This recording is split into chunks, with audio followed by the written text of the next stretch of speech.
Hi everyone, it's Marisa from the blog bumblebeeapothecary.com.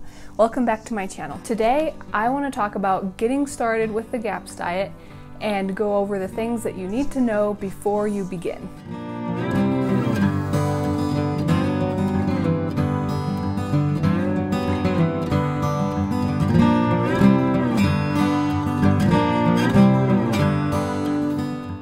I have another video where I go over quickly what the GAPS diet is in a nutshell, which I will link below, so you can watch that if you're a little bit unfamiliar about what the GAPS diet is and what it does and where it came from, who designed it, all that kind of stuff.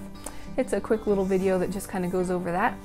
I also have another video that talks about my personal experience with the GAPS diet, how it has helped me and some other members of my family, and I'll also link that below so you can check it out as well. I will quickly just give another little recap about what the GAPS diet is and what it does. So it is a temporary healing diet that focuses on healing the digestive system, sealing leaky gut, and restoring the healthy balance of friendly bacteria in the digestive tract. Usually people do the GAPS diet for about 2 years to be able to heal completely, and after that they can transition to a full nourishing traditions or Weston A. Price type of a diet where all different food groups are included, nothing is excluded, just quality and sources are really important, and you make sure that everything is properly prepared.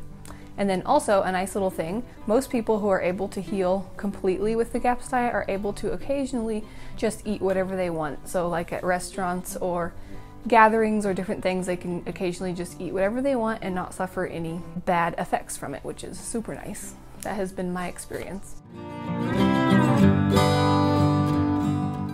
So the first little bit of advice that I have before starting the GAPS diet is to get the GAPS diet book. Gut and Psychology Syndrome, Natural Treatment for Autism, Dyslexia, Depression, Dyspraxia, ADD, ADHD, and Schizophrenia. I recommend making sure that you get the latest revised and expanded edition by Dr. Natasha Campbell McBride, MD. I'm going to put a link below where you can find this exact same one on Amazon and get it. It's not very expensive. It is literally worth its weight in gold, the information contained in this book. I want to encourage you also, wherever you're at in your journey with the GAPS diet, to not get overwhelmed. I really like how in this book she goes over what exactly is happening, what's causing the problems, how we need to fix it, and everything in a very easy to understand way. It's really nice to have it that way so that you don't get overwhelmed with way too much scientific information, but at the same time she does go into the scientific facts. So if you're the kind of person who does want to see like the evidence and the different scientific facts and backing for the things that she has discovered, it is all here as well.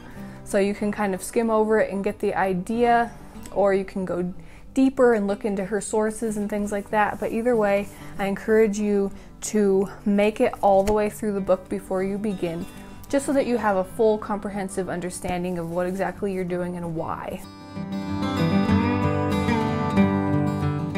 The next thing that you're going to want to do before you start the GAPS diet is to make sure that you have your kitchen well prepared with some certain important equipment that you're going to want to have on hand. The most important things are going to be a large metal stock pot, something that you can make the meat stock and soups and things in. A crock pot is also very, very helpful. An instant pot would be good if you have access to one or have one, but it's not absolutely necessary. You want to make sure that you have stainless steel and or cast iron cookware in your kitchen, that you get rid of things like Teflon and non-stick coated cookware, because those are not a very healthy choice, and you want to stick with the traditional stainless steel cast iron type of things so that you can be safe and eliminate the toxic load while you're healing. Another thing that you're going to want to stock up on is glass food storage containers.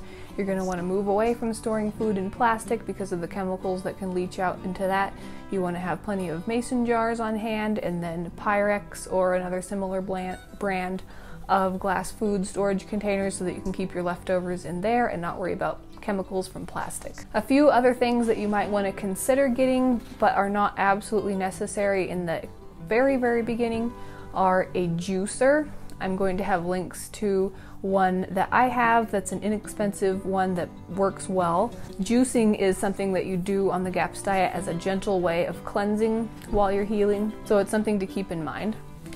A blender is really helpful to have for making blended soups, which are really easy to digest and are great, especially in the beginning stages of the GAPS diet. And then lastly, you're going to want to have lined up some good sources for high quality bones, meats, organic produce, and things like that. I'm going to link some of my favorite places for shopping for those types of things below also, so that you can check those out. And I'm going to go way more in depth in all of this stuff in future videos, but this is just some things to kind of get in your mind to think, okay, what do I need to have in place before I start, just so you know what is all involved. Okay, then another thing to keep in mind before you start the GAPS diet is to realize that yes, the GAPS diet is a certain amount of work. It can be hard to suddenly switch and be very limited in what you're able to eat. So it is kind of a shift just to kind of get yourself mentally prepared for.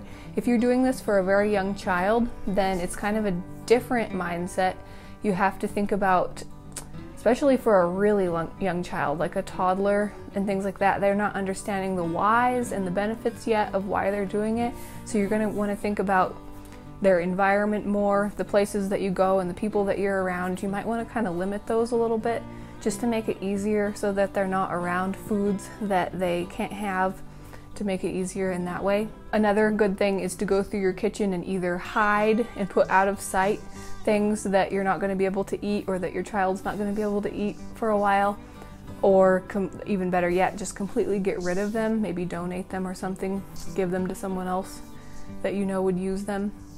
And then that way it makes it much easier, if those things are not even around, to not be tempted to eat them or to give them to your child. So another thing that you're going to want to think about when starting the GAPS diet is just to always keep in mind that yes, it is work, it is effort to say no to certain foods and to stick to certain foods and to have the discipline, but it is so, so worth it. That's another thing that a lot of us are not always well exercised in, as far as seeing an end goal and sticking with a plan to get to that end goal. Sometimes it's hard for people to look ahead and see kind of the repercussions of the choices that they make now, what they're eating now, and what that's going to lead to in the future, whether good or bad. So really try to think about that, even as now maybe you're not starting it quite yet, but you're thinking about, okay, what is this food that I'm eating doing to my body? Is it feeding my health, or is it feeding disease? And then as you're on the GAPS diet, you can be thinking each time you're eating those nourishing things, okay, this is really good. I am healing my body. This is great. So keeping those positive thoughts about, yeah, it's maybe not the easiest thing in the world, but look at what I'm doing. I'm setting my body up for health for years and years to come. Or I'm giving my child this foundation of wonderful, vibrant health that's going to be so good for them for the rest of their life. All right, I hope that those things were helpful. I hope that that kind of gave you some things to think about as you're getting ready to start the GAPS diet, or if you're considering it. If you have any questions about anything, please leave me a comment below. I always love getting those comments and I try to respond to all of them. If you found this helpful, please also let me know. As always, tell me what you'd like me to cover in future videos. If you like this video, give it a thumbs up. Share it with your friends and with anybody who you think might find it helpful. If you're new to my channel, please hit the subscribe button. I make new videos every week on living a sustainable handcrafted lifestyle. Thanks so much for watching. Bye.